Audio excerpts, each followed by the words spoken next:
안녕하세요. 도로교통공단 강주교통방송 시니어 교통캐스터 양정훈입니다. 자동차를 운전하다 보면 한 번쯤은 속도 위반이나 신호 위반 또는 교통법규 위반 등의 사유로 흔히 하는 말로 딱지를 끊기는 경우가 발생하는데요. 이때 과태료 부과 사전 통지서를 받았을 때 벌금에 대한 안내가 범칙금과 과태료 이렇게 두 가지 형태로 나뉘어 부과가 되어 있음을 볼 수 있습니다. 이와 같이 고지서를 보고 조금 싸다고 범칙금으로 납부했다면 보험료 할증뿐만 아니라 금전적인 손해도 훨씬 더 크다고 합니다. 실제로 베테랑급 운전자들도 날아온 고지서를 받으면 조금이라도 적은 금액으로 납부할 수 있는 범칙금으로 납부하게 됩니다. 범칙금이 과태료보다 싸다 보니 많은 분들이 과태료보다는 범칙금으로 납부하셨을 겁니다. 그럼 지금부터 범칙금과 과태료의 차이를 알아보겠습니다. 범칙금은 기본적으로 운전자에게 부과되는 처벌입니다. 도로교통법 위반 또는 경미한 범죄 행위에 대해 부과되는 처벌로 대개는 교통경찰관에게 단속이 되거나 요즘 많은 신고가 있는 블랙박스 등을 통하여 부과되는 경우가 많이 있습니다. 그리고 범칙금은 벌금 외에 벌점도 부과될 수 있습니다. 과태료는 기본적으로 차량에 부과되는 처벌입니다.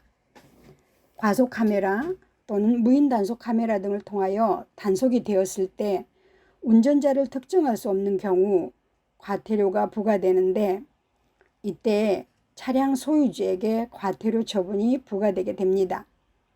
과태료는 벌금 외 벌점은 부과되지 않습니다. 범칙금과 과태료의 중요한 차이점은 바로 운전자에게 처벌이 주어지느냐, 차량에 처벌이 주어지느냐인데요. 범칙금의 경우 운전자에게 특정되어 처벌이 주어지기에 벌점이 주어질 수 있게 되고 이는 향후 할증 대상이 될 수 있어 굉장히 큰 차이를 야기할 수 있습니다.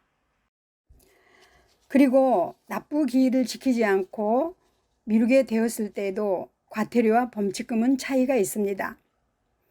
과태료의 경우 납부 기한 내 미납이 되었을 때 다음 납부 기한이 잡히게 되며 좀 더 증액된 벌금이 부과됩니다. 만약 벌금이 30만 원 이상이거나 60일 이상 미납 상태가 유지된다면 차량의 번호판을 단속반이 떼어갈 수 있습니다. 그런데 범칙금의 경우 납부 기한 내 미납이 되었을 때 납부 기한으로부터 1일이 지날 때마다 벌금이 증액되며 납부 최종 기준일마저도 지나게 되면 즉결심판 통보를 받게 됩니다. 이처럼 경찰에게 직접 적발되지 않은 단속 카메라 등은 누가 운전했는지를 모르기 때문에 과태료와 범칙금 둘 다 표시되고 차량 주소지로 우편이 발송됩니다. 물론 범칙금으로 낼지 과태료로 낼지는 본인의 선택입니다. 이때 내가 범칙금을 내게 되면 내가 운전했다는 것을 인정하는 것이 되고 교통법규 위반에 따른 보험료 할증까지 더해집니다. 돈 좀 아끼려다가 경우에 따라서는 벌점도 쌓이고 보험료 할증까지 받게 되는 거죠. 그렇다면 범칙금을 납부했을 때 보험료 할증은 얼마나 될까요?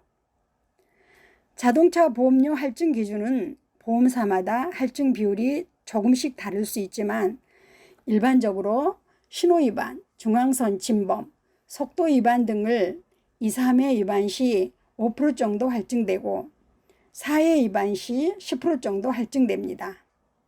그리고 음주운전 1회 적발 시 10% 정도 할증되고 2회 이상 적발 시 20% 정도 할증됩니다.